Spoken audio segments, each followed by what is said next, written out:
Hi, folks, and welcome to Week 12 of the NFL. Sorry about the little bit of a hangover and indigestion you might have had from Thanksgiving, as we did go 1 for 3, 1 and 2, and again that Cowboy game, depending on when you got the line, could have went either way. Some people had a 3, which was a push, and to be honest with you, we lost a few. No big deal. Still over 500 for the year, and we're going to look to go 3-0 this Sunday. Now, Tennessee and Houston. Tennessee is going to Houston.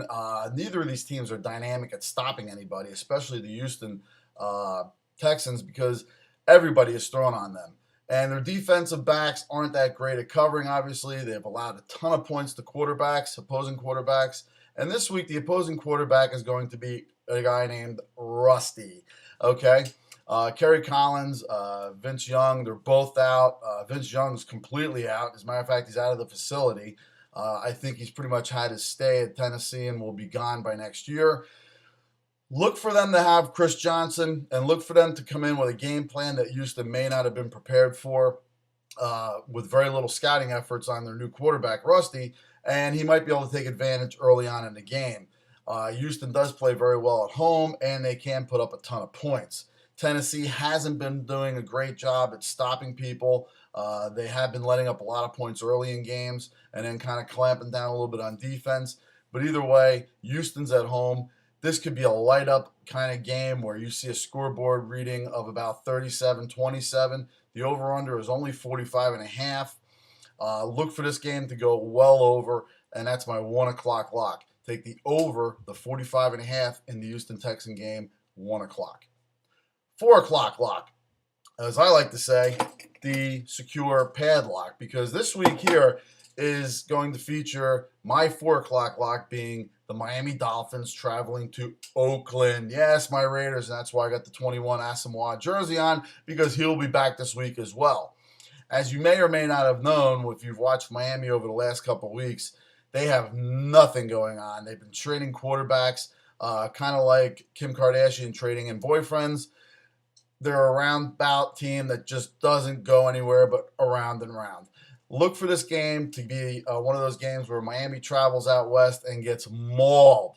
The Raiders' defense is a little bit pissed off right now. I know Seymour definitely is. They went out and had a little bit of a drubbing occur in Pittsburgh the other week, last week, which, it happened for a number of reasons. Seymour went out early.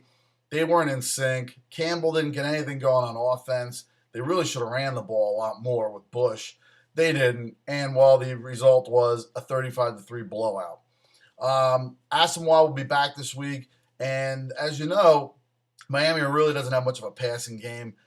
Chad Henne, Chad Pennington, doesn't matter who's in there. Henne might be back this week. He still hasn't looked good. Brandon Marshall has just been abysmal the last couple weeks.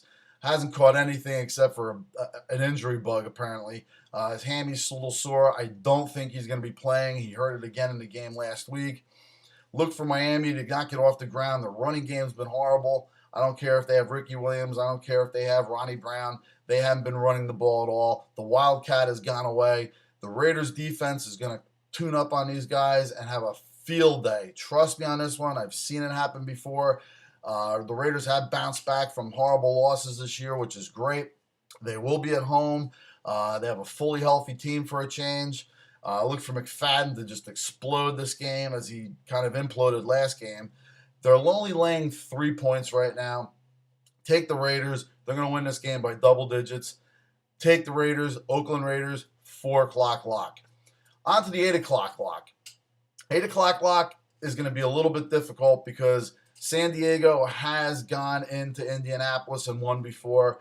Indianapolis is coming off a pretty bad loss in which Peyton Manning really just kind of gave the game away. Didn't give it a chance to go into overtime with a Vinatieri kick, which they could have easily done.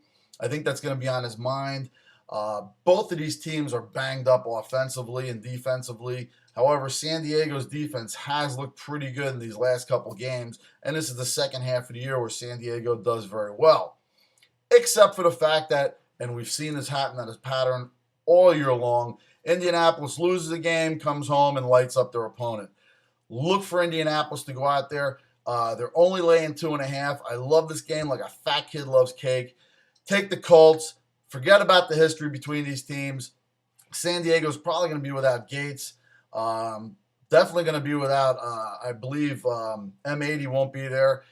He's suffering another hamstring injury. I know Vincent Jackson's back, but this is his first game. Really kind of a first game for him. I mean, he hasn't been warmed up. He was activated. But, I mean, the guy's been out. He's not in football shape. Okay, he may be in shape and he may look good on the practice field, but he's not in football shape.